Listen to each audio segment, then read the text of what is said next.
Келесі 544 есептің біріншісін шығарайық. Ауыстырылымдық және терімділік қасиеттерін пайдаланып қосуды орындаңыздар делінген. Біріншісін шығарайық. Бөлшектің бөлімі ұқсастардың қасына жазып аламыз. Себебі қосылғыштардың орнына ауысқанымен қосындының мәні өзгермейді деген заңдылық бар бізде. Сонда 3,8-ден 1 қосылған 5,8-ден 3 қосылған 7,12-ден 5 қосылған 12-ден 1 тең жақша ретінде қарастырып қосып аламыз. Сонда бірінші жақшаны қосатын болсақ 8,8-ден 4-ке тең. Қосылған екінші жақшаны қосатын болсақ 7,12-ден 6-ға тең болады. Бөлшектің алымында бөлімде 2 санына жоқ 4-ке қысқартайық. 4 санына қысқартсақ 8,2-ден 1 болады екен. Қосылған 7,6 санына қысқартсақ 2-ден 1-ге тең болады. Екеуінің қосындысын алатын болсақ 15,2-ден 1-ге тең болады екен. 2-ден 1 емес 2 екен ғой. Алымда 2. 1-ге 1-ді қосамыз 2-ге тең. Яғни 2-ні 2-ге бөліп жіберетін болсақ 1-ге тең, оны 15-ге қосып жіберсек 16-ға тең болады екен. Келесі екіншісін шығарайық. 10,5-ден 2 қосылған 3,5-ден 3. Бұл бізде бір жақша қылып алайық. Қосылған 15,6-дан 5 қосылған 4,6-дан 1 тең. Бүтін сандарды қосып алайық. Сонда 13 бүтін болады. Бөлшектің бөлімінде 5, ортақ бөлімнің қажет жоқ. 5 болады екен. Алымы қосылған бүтін бөлшектер қоссақ 19, 6-дан 6. 5-ті 5-ке бөлсек 1 болады, оны 13-ке қосып жүреміз. Сонда 14 қосылған 1, 20 болады. 20 мен 14-тің қосындысы бізде 34-ке тең болады. Бұнда жауап 34-ке тең екен. Келесі үшіншісін шығарайық. 9,8-ден 7 қосылған 1,8-ден 1 қосылған 5,7-ден 2 қосылған 4,7-ден 5 тең. Жақша қылып аламын. Аралас сандарды қосып жіберсек 10 болады. 10,8-ден 8 қосылған 9,7-ден 7 тең. 1-ге тең 11 қосылған 1-ге тең болады 10 болады. Қоссақ нәтижесі 21-ге тең болады.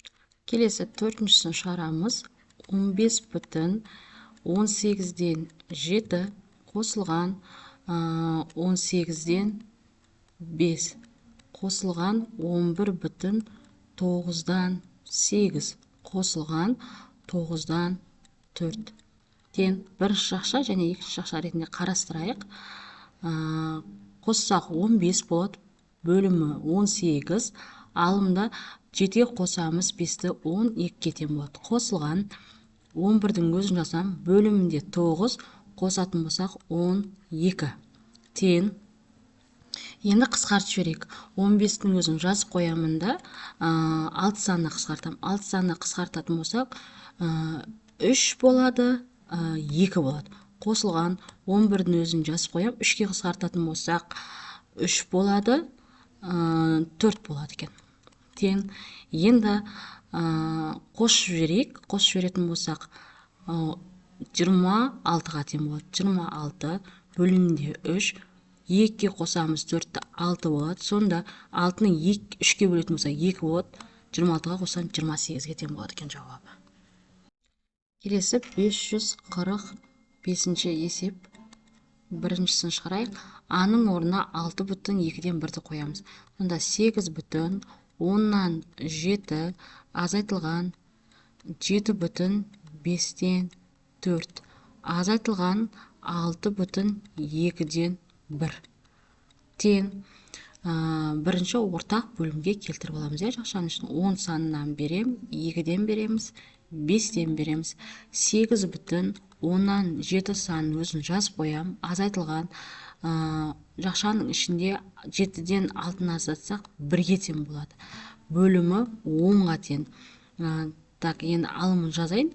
8 азайтылған 5 тең. Сонда бөлімдері бірдей азайта берсем болады. Сонда 7 болады. 7,10-нан азайтсақ 3-ке тең, 3-ті 7-ден азайтатын болсақ 4-ке тең болады. 7,10-нан 4-ке тең. Енді 4 пен 10 санын, 2 санына қысқартып жіберетін болсақ 7,5-ден 2-ге тең болады екен.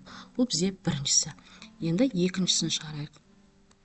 14,6-тан 1 азайтылған бөлшектің ішіне 8,10-нан 9 азайтылған 5,3-ден 2 тең. Ортақ бөлім берейік. 30 санынан болады. 3-ден береміз, 10-нан береміз. 14,6-тан 1 санын жазып қоям. Азайтылған 8-ден 5 алсақ 3-ке тең болады. Бөлшектің бөлімі 30. 27 азайтылған 20 тең. 14,6-1. Яғни 14,6-тан 1 азайтылған 3,30-дан 7-ге тең болады. Тең деп жалғастырам. Ортақ бөлім беру керек болады. Сонда 5-тен береміз. Сонда 14,30-дан 5. 5 біріншісі. Екіншісі азайтылған 3,30-дан 7 тең. Енді 5 санынан 7 санын азайта алмаймыз. Сондықтан да 13 деп жазып аламыз да 30 деп алдыға қосып жібереміз. Сонда 30 бөлімінде 35-ке тең болады. Азайтылған 3,30-дан 7 тең. Азайтсақ 10-ға тең болады. 30 бөлімде алымда 28 болады екен. Оны 2 санына қысқартатын болсақ 10,15-ден 14-ке тең екен. Келесі үшіншісін шығарайық. 7,2-ден 1 азайтылған жақшаның ішіне 9,50-ден 3 азайтылған 5,25-ден 7 тең. Ортақ бөлім береміз. 50 саны болады. 2-ден береміз. 7,2-ден 1 санын өзін жазып қоямыз. Минус жақшаның ішінде 9-дан 5 азайтсақ 4-ке тең болады. Бөлшектің бөлімі 50-ге тең болады. 3 азайтылған 14 болады. Тең деп аламыз. 7,2-ден 1 санын жазып қоям. Азайтылған 3 саннан 14 санын ала алмаймыз. Сондықтан да қарсы сұраймыз. 50 болады. 50 қосылған 3 азайтылған 14 болады. Тең. Тең деп жалғастырайық. Сонда 53-тен 14-ті азайтатын болсақ 39-ға тең болады. Сонда 7,2-ден 1 азайтылған 3,50-ден 39. Ортақ бөлім береміз. 50 санынан 25-ке тең болады. Сонда азайтатын болсақ 4-ке тең болады. Бөлшектің бөлімі 50, 25 азайтылған 39. Тағы жетпей қалды. Қарсы сұраймыз. Сонда 50 қосылған 25 азайтылған 39 бөлінген 50 болады. 75-тен 39-ды азайтатын болсақ, нәтижесі 40 дейтін болсақ, 35 36-ға тең болады. Сонда 3,50-ден нәтижесі 36-ға тең.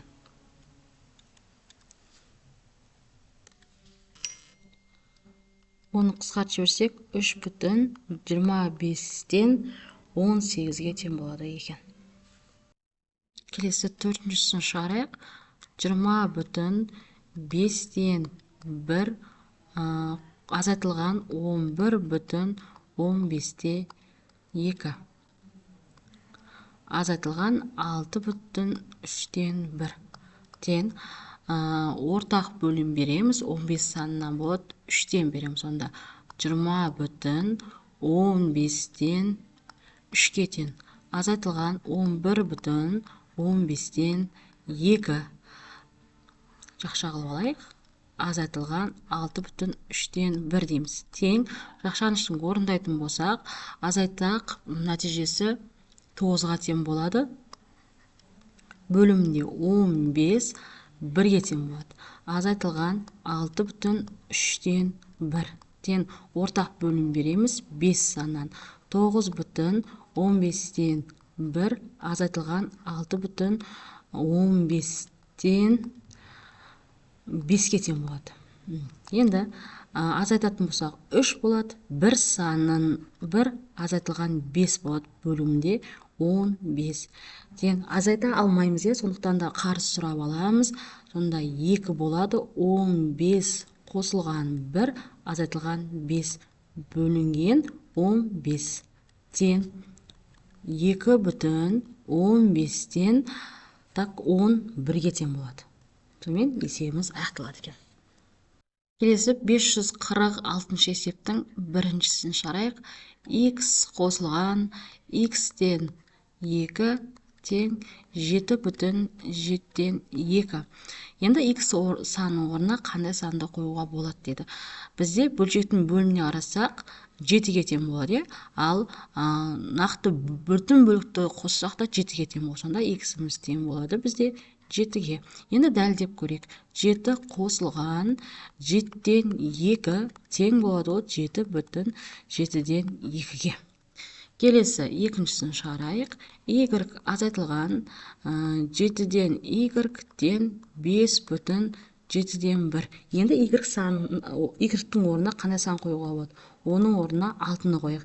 Тексеріп көрейік. 6 азайтылған 7-ден 6 тең. 6 дегеніміз ол 5,7-ден 7 де жазайық. Азайтылған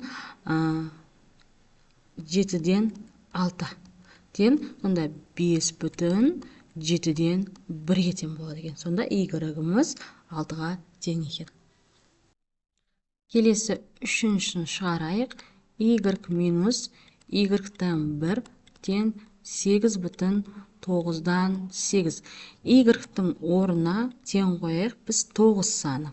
Енді тексеріп қойайық. 9 азайтылған 9-дан 1 тең 9 санын жазып алайық біз 8,9-дан 9 деп. Азайтылған 9-дан 1. Сонда 8,9-дан 8-ге тең болады екен. Яғни дұрыс екен. Сонда келесі төртіншісін шығарайық.